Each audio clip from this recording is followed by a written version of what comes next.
ఆయన పుట్టినరోజు కాబట్టి ఆయన చేసిన పనులను మనం ఒక్కసారి గుర్తు తెచ్చుకుంటే మన అందరికీ కూడా ఇన్స్పిరేషన్గా ఉంటుందని చెప్పి ఈ సందర్భంగా చెప్పదలుచుకున్నాను. అలాగే ఎడ్యుకేషన్ డిపార్ట్మెంట్లో చూడండి, మొట్టమొదటిసారి కష్టపడిన స్టూడెంట్ని తీసుకెళ్ళి సాలువు కప్పి ఎప్రిషియేట్ చేస్తున్నారు. కష్టపడిన స్టూడెంట్లను తీసుకెళ్ళి ప్రధానమంత్రితో ఫోటో తీపిస్తున్నారు. కష్టపడి స్టూడెంట్లు తీసుకెళ్ళి ముఖ్యమంత్రితో కూర్చోబెట్టి మాట్లాడిపిస్తున్నాడు. పేరెంట్స్ మీటింగ్ పెడుతున్నారు. ఇవన్నీ కొత్త కొత్త విధానాలు.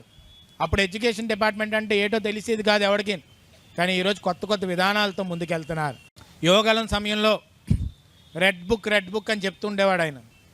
ఈ వైసీపీ వాళ్ళందరూ కూడా చాలా ఎటకారంగా ఆ ఎర్ర బుక్ ఎక్కడ పెట్టుకోవాలి, ఏం చేస్తావు, ఏం పీక్తావు అన్నారు. రాజ్యాంగంలో ఉన్న సెక్షన్సే కొడతాయి. ఏ విధంగా కొడతాయి? వాళ్ళు కొడతాయి. ఆడవాళ్ళని నోరెత్తి కానీ మాట్లాడితే నాలుగు కోసి రోడ్డు మీద కూర్చోబెడతానని చెప్పాడు.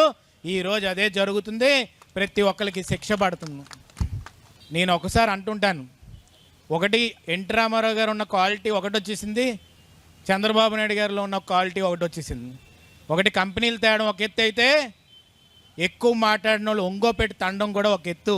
అది నిజంగా చాలామంది మాస్గా ఉన్న కార్యకర్తలందరికీ కూడా నేను రాయలసీమ వెళ్తున్నప్పుడు కానీ అక్కడికి వెళ్తున్నాను కానీ వాళ్ళు ఒకటే అంటున్నారు. మొన్న జమ్మలమూడికి వెళ్ళా, జనరల్ సెక్రటరీ గారు పంపిస్తున్నప్పుడు వెళ్తాను.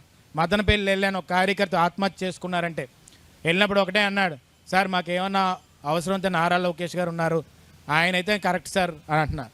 అప్పుడు నాకు ఏంటంటే, మనల్ని తిట్టినా మనం చేసినా ఏం పర్లేదు, మన భవిష్యత్తులో ఉన్న ఒక నాయకుడిని ఆ విధంగా చూస్తున్నప్పుడు మన జెండా ఎప్పటికీ రెపరెపలు ఆడుతుందనే ఒక నమ్మకం నాకు కలుగుతుంది.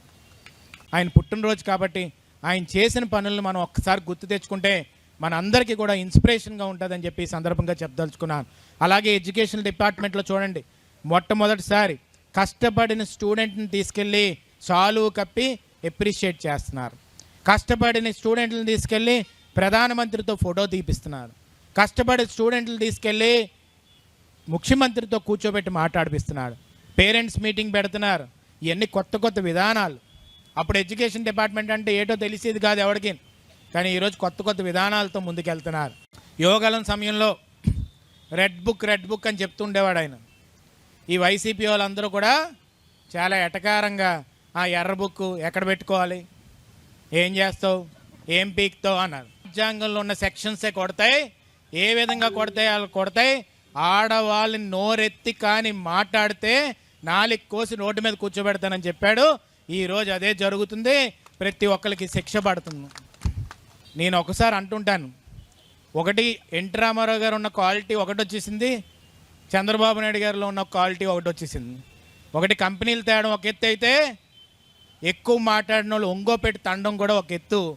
అది నిజంగా చాలామంది మాస్గా ఉన్న కార్యకర్తలందరికీ కూడా నేను రాయలసీమ వెళ్తున్నప్పుడు కానీ అక్కడికి వెళ్తున్నాను కానీ వాళ్ళు ఒకటే అంటున్నారు. మొన్న జమ్మలమూడికి వెళ్ళా, జనరల్ సెక్రటరీ గారు పంపిస్తున్నప్పుడు వెళ్తాను. మదనపల్లి వెళ్ళాను, ఒక కార్యకర్త ఆత్మహత్య చేసుకున్నారంటే వెళ్ళినప్పుడు ఒకటే అన్నాడు, సార్ మాకేమన్నా అవసరం అయితే నారా లోకేష్ గారు ఉన్నారు, ఆయన అయితే కరెక్ట్ సార్ అని అంటున్నారు. అప్పుడు నాకు ఏంటంటే, మనల్ని తిట్టినా మనం చేసినా ఏం పర్లేదు, మన భవిష్యత్తులో ఉన్న ఒక నాయకుడిని ఆ విధంగా చూస్తున్నప్పుడు మన జెండా ఎప్పటికీ రెపరెపలు ఆడుతుందనే ఒక నమ్మకం నాకు కలుగుతుంది.